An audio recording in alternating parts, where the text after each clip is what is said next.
Ako po dati ay isang Roman Catholic.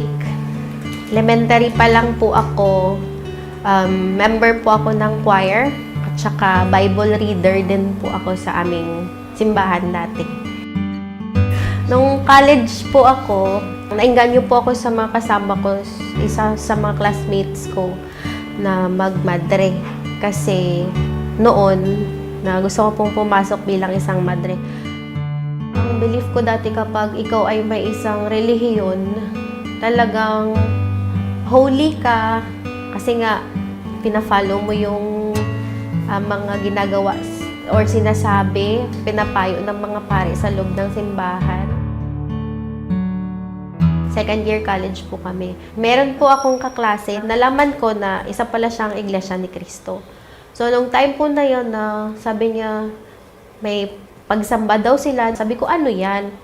So, nag-share na po siya sa akin kung ano po yung ibig sabihin nun. Hanggang sa parang, sabi ko, ay, pasensya ka na, pero ayokong pumunta sa mga ganyan. Kasi active din ako sa church namin.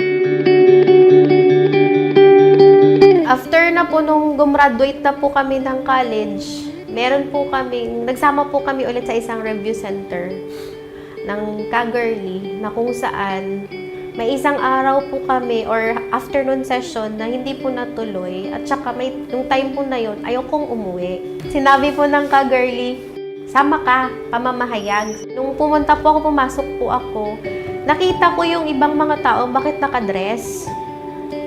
Parang ang formal ng mga tao dito. Sabi ko, pwede ba ako dito, girl? Sabi ko sa kanya. Oo naman, kasi bisita ka. Okay. So, kung magbisita, hindi pa iglesia ha? Sabi ko. Sabi niya, hindi pa yan iglesia. Yun ang sabi niya. Nung pumasok po ako, yung nasa loob po ng kapilya is ang ganda, maaliwalas. Yung habang nakikinig po ako dun sa mga umaawit, para talagang mga anghel na umaawit na inaakay po tayo, talagang makinig sa kanila. So, yun po talaga yung time na yun na first ever na pumasok ako sa kapilya. Pagkatapos po nun, tinanong ko po si Kagurli, paano mag-i-iglesia?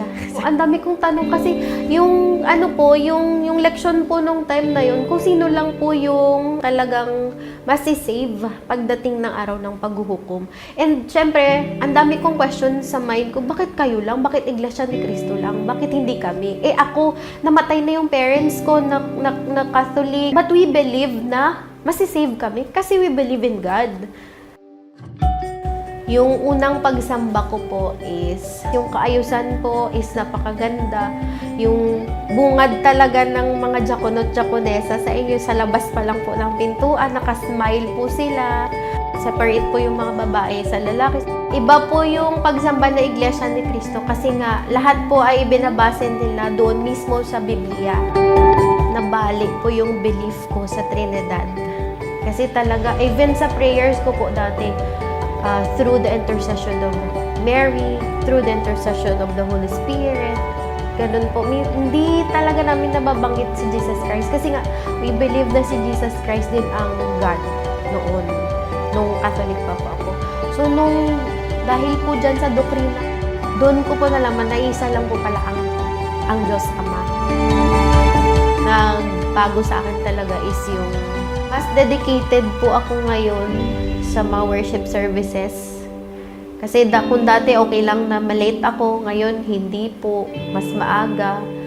Tapos yung talagang kung kahit saan po ako pumuntang lugar, yung una po talagang hinahanap is kung may pagsamba po sa mga lugar na yun. Kasi yun po talaga ang number one na obligation ko bilang isang Iglesia ni Cristo is yung pagsamba po.